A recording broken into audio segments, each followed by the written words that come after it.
Hey fellow travelers, Mark here with Wolters World, and I want to talk about something today, and that is, don't think that the cheapest flights to Europe and the cheapest flights you find in terms of price will be your lowest cost option when it comes to traveling, because those low cost fares, a lot of times they have some add-on pricing, like, oh, you want to take luggage with you, you have to pay for that. Oh, you want a carry-on bag, you've got to pay for that. Oh, you want a seat and a seat reservation and sit with your family?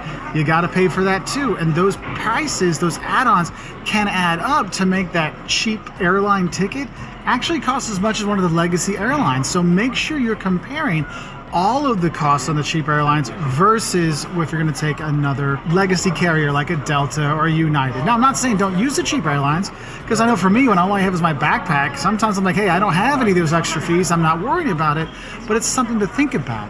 Also, probably the one thing that gets me the most is when I'm looking at those really cheap tickets, they might be a great price to get there, but then I have to think about what's it going to cost me to get from the airport into town.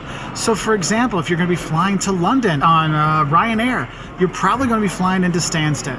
And if you're getting into a flight at 1 o'clock in the morning to Stansted, there's not always a lot of options to get into London, okay, or where you want to go in London. So you might have to take a taxi in. And so that €25 flight now has to add on another £150 or $200 or €175 onto the fare. So it's not the cheapest thing anymore. So that's one thing you do have to consider. Also, look at the times that you're leaving as well. One of the big issues people have is they get an early morning flight out, and sometimes those trains and those buses that go out to the airport don't start until later in the day, sometimes 9 or 10 in the morning. And if you got that 6 a.m. flight, there's another 50, 60 euros you're going to be spending on a taxi instead of 4 euros on a bus or 10 euros on a bus during the regular time of day, all right? And then another thing I think you need to factor in is your time lost. Looking at those schedules, looking at the airports it's going into, if you're not flying into Heathrow, if you're not flying into Rome, if you're not flying into actual Barcelona, you're flying to one of those outlying cities, you're wasting time getting into the city, okay? That's lost time that you could be using traveling and visiting the city, and the thing is that's an opportunity cost.